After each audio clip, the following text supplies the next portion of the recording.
2025 ज्यादातर मर्द अपनी हेयरलाइन का जनाजा निकालते हुए देखते हैं और उन्हें लगता है कि किस्मत है। किस्मत नहीं है बॉस, ये तुम्हारी लेजीनेस है। अगर मैं आज सुबह उठता और अपने पिलो पर 150 बाल देखता तो मैं पैनिक नहीं करता, मैं एक सर्च और डिस्ट्रॉय मिशन शुरू करता। मैं उन कचरे हर्बल प्रोडक्ट्स को ना डस्टबिन में फेंकता और ये 2026 का हेयर रिकवरी प्रोटोकॉल एग्जीक्यूट करता। हेयरलाइन बचानी है या गंजे होना है, ये चॉइस तुम्हारी है। Welcome and welcome back to our channel.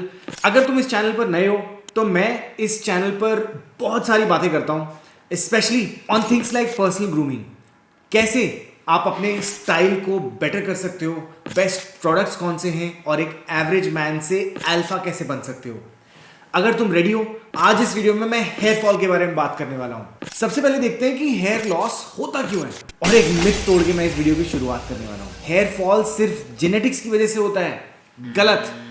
Genetics सिर्फ गन लोड करते हैं पर ट्रिगर तुम अपने लाइफस्टाइल से दबाते हो। हेयर लॉस के ना 4 मेन रीजंस होते हैं। सबसे पहला, डीएचटी ओवरलोड तुम्हारी बॉडी के टेस्टोस्टेरोन बनाता है, नॉर्मल चीज है, पर इसके अंदर एक एंजाइम होता है जिसको बोलते हैं 5 अल्फा रिडक्टेस, जो टेस्टोस्टेरोन को कन्वर्ट करता है डीएचटी में, यानी डाईहाइड्रो टेस्टोस्टेरोन। और डीएचटी जेनेटिकली सेंसिटिव फॉलिकल्स को ना धीरे धीरे श्रिंक करने लगता है, बाल पतले होने लगते हैं, ग्रोथ साइकिल धीरे धीरे छोटी होने लग जाती है और फिर हेयर फॉलिकल्स गिव अप कर देते हैं। दूसरा रीजन आता है inflammation, poor sleep, junk food, cigarette smoking, alcohol, gut issues, chronic stress, ये सब आपके स्कैल्प के अंदर इन्फ्लेमेशन क्रिएट करते हैं और यही फिर आपके हेयर ग्रोथ के साइलेंट किलर्स बनते हैं।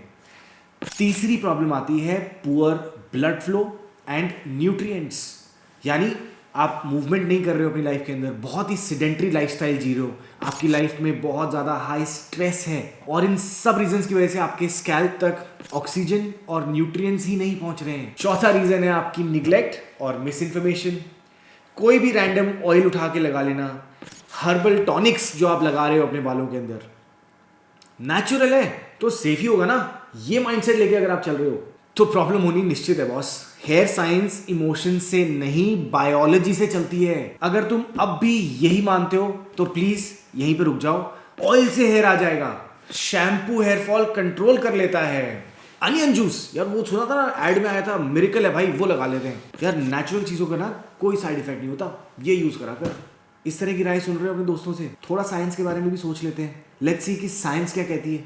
ऑयल सिर्फ आपके हेयर की शाफ्ट को कंडीशन करता है, फॉलिकल्स को रीजनरेट नहीं करता है।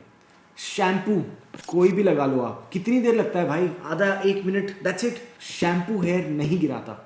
जो बाल आपके गिरते हैं वो ऑलरेडी हेयर शेडिंग वाले फेज में होते हैं। अब बात आती है आपके वो स्पेशल अनियन जूस वाले शैम्पू की। अनियन जूस के पास स्ट्रॉन्ग ह्यूमन ट्रायल डेटा नहीं है, आप चेक कर लेना। नेचुरल का मतलब रेगुलेटेड या सेफ नहीं होता। सिंपल ट्रूथ याद रखो, हेयर ग्रोथ स्कैल्प के अंदर होती है, यानी आपके हेयर स्कैल्प के अंदर, इंस्टाग्राम के एड्स में नहीं। और जो भी चीज, प्रोडक्ट्स, इंग्रेडिएंट्स रेगुलेटेड नहीं है उसका रिजल्ट प्रिडिक्टेबल नहीं होता। प्लीज रिमेंबर, तुम्हारा स्कैल्प जो है ना वो बायोलॉजी से चलता है, आपकी बिलीफ से बिल्कुल नहीं चलता। अब मैं तुम्हें एक पिरामिड देने वाला हूं, इसको अगर समझ लोगे ना तो 90% लोग यहीं पे फेल हो रहे हैं। सबसे पहला आता है आपका लेवल 1, ये है आपका लाइफस्टाइल श्रेड फाउंडेशन। कोई भी सिरम, टैबलेट या ट्रीटमेंट तब तक काम नहीं करेगा जब तक तुम्हारा लाइफस्टाइल डिसिप्लिन नहीं है। सबसे पहली चीज श्रेड फ्रेमवर्क में आती है स्लीप, यानी 7 से 8 घंटे की डीप स्लीप। ये तुम्हारे ग्रोथ हार्मोन को और रिकवरी, ये दोनों यहीं से आती हैं। हाइड्रेशन, यानी दिन में 2 से 3 लीटर पानी पीना है आपको। अगर आपका ब्लड थिक हुआ तो स्कैल्प स्टार्व होता है। तीसरी चीज आती है ट्रेनिंग, यानी रेजिस्टेंस और जोन 2 कार्डियो, हफ्ते में 3 से 4 दिन, 25 to 30 मिनट्स। फिर आता है स्ट्रेस कंट्रोल। कॉर्टिसोल नाम का एक हार्मोन होता है जो फॉलिकल्स को धीरे धीरे किल करता है, तो इसको कंट्रोल में लेके आओ और एक हेल्दी कॉर्टिसोल साइकिल में जाओ। फिर आती है आपकी डाइट, जिसके अंदर प्रोटीन एक बहुत इंपॉर्टेंट रोल प्ले करता है और आपके बाल प्रोटीन यानी केराटिन से बने होते हैं, तो प्रोटीन के बिना बात बनेगी नहीं। अब आते हैं लेवल 2 के ऊपर। जब आप अपना लाइफस्टाइल सॉर्ट कर लोगे ना, फिर इन क्लिनिकली प्रूवन सॉल्यूशंस के लिए आप ट्राई कर सकते हो। ये वो चीजें हैं जिन पर एक्चुअली साइंस का बहुत सारा डेटा है और बहुत सारे ह्यूमन ट्रायल्स हो चुके हैं। सबसे पहली चीज है मिनॉक्सिडिल। ये ब्लड फ्लो इंप्रूव करने में हेल्प करती है, आपके हेयर ग्रोथ के फेज को एक्सटेंड करती है। इनिशियल शेडिंग नॉर्मल होती है, बट इवेंचुअली ये मैजिक नहीं करता, ये मेंटेनेंस ड्रग है। 100% गारंटीड रिजल्ट्स आप इससे एक्सपेक्ट नहीं कर सकते। मैंने अपना पूरा डिटेल्ड वीडियो बनाया है इस टॉपिक के ऊपर, मिनॉक्सिडिल के क्या फायदे हैं, क्या नुकसान है। आप अगर एलोपेशिया जैसी प्रॉब्लम से डील कर रहे हो तो मिनॉक्सिडिल कैन बी हेल्पफुल। इसको डर्मेटोलॉजिस्ट के सजेशन के बिना मत लगाओ। इस वीडियो का लिंक आपको यहाँ पे भी मिल जाएगा और नीचे डिस्क्रिप्शन में भी।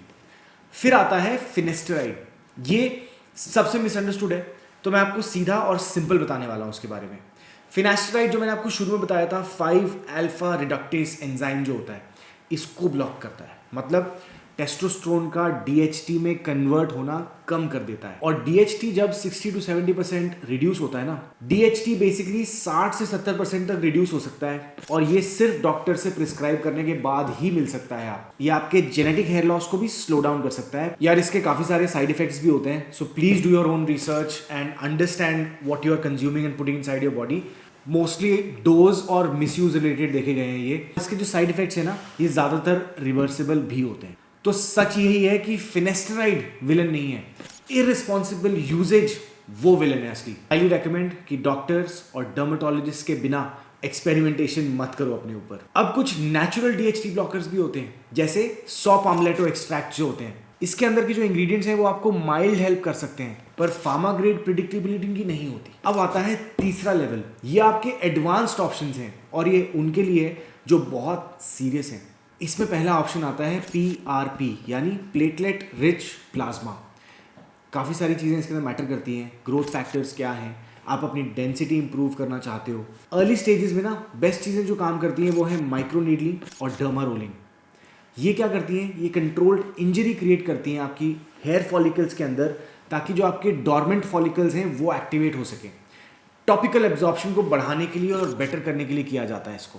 अब बात करते हैं फ्यूचर की। कोई हाइप नहीं देने वाला आपको, but things that might become popular, पर इनके ऊपर ज़्यादा साइंटिफिक डेटा नहीं है। पेप्टाइड्स, इनके ऊपर बहुत कम ह्यूमन डेटा है अभी, और बहुत कम पेप्टाइड्स अभी मास यूज में अवेलेबल भी हैं, बट ये आपके हेयर फॉलिकल्स को ग्रोथ सिग्नल्स देते हैं। अभी ह्यूमन ट्रायल्स लिमिटेड है, प्रॉमिसिंग है, बट ऑनेस्टली एक्सपेरिमेंटल है। फिर आते हैं एक्सोसोम्स और स्टेम सेल रिसर्च। इसके लैब लेवल रिजल्ट जो है ना वो भी काफ़ी एक्साइटिंग है, बट अभी ये बहुत महंगा है क्योंकि अभी एक मास नहीं हो रहा है ये, और if you look at it कोई रेगुलेशन भी नहीं है इनके ऊपर अभी। तो ये डेवलपिंग फेज के अंदर है, न्यू टेक्नोलॉजी। और मैं क्लियरली बोलता हूँ, जब तक आपके बेसिक्स फिक्स नहीं है, कटिंग एज टेक्नोलॉजी को चेज करना बेवकूफ़ी होती है। और अब वो सच जो आपको कोई नहीं बताने वाला, हेयर रिकवरी बहुत बोरिंग होती है। 3 से 6 महीने कम से कम आपको लगेंगे इस प्रोसेस के अंदर। इसमें कोई इंस्टेंट डोपामिन नहीं मिलेगा आपको, कोई आपको मिरेकल मोमेंट नहीं मिलेगा, और 90% लोग इसीलिए क्विट कर देते हैं। मेरा ना यार ये ऑनेस्टली मानना है कि जो आदमी डिसिप्लिन से नहीं जीत सकता, उसको कोई सीरम हेल्प नहीं करने वाला जीतने में। वो सीरम से भी नहीं जीतेगा। ये जो सारी चीज़ें मैंने आपको बताई है ना, ये किसको ट्राई करनी चाहिए या नहीं करनी चाहिए? आप डेफिनेटली ट्राई करो अगर आप अर्ली या mid stage of hair loss में हो। 6 से 12 महीने की कमिटमेंट दे सकते हो। रीथिंक करो अगर तुम कंप्लीटली स्लिक बॉल्ड हो। डिसिप्लिन जीरो है, सिर्फ पैनिक में ये डिसीजन ले रहे हो। हेयर फॉल से लड़ना कोई रातों रात का चमत्कार नहीं है, इसमें महीनों का साइलेंट डिसिप्लिन जाएगा। पर जब तुम्हारी हेयरलाइन स्टेबल होती है ना और डेंसिटी वापस आती है, तो तुम्हारा पूरा चेहरा बदल जाता है। एक हारे हुए इंसान से एक अल्फा लगने लगते हो। हम यही ट्रांसफॉर्मेशन इस चैनल पर अचीव करना चाहते हैं।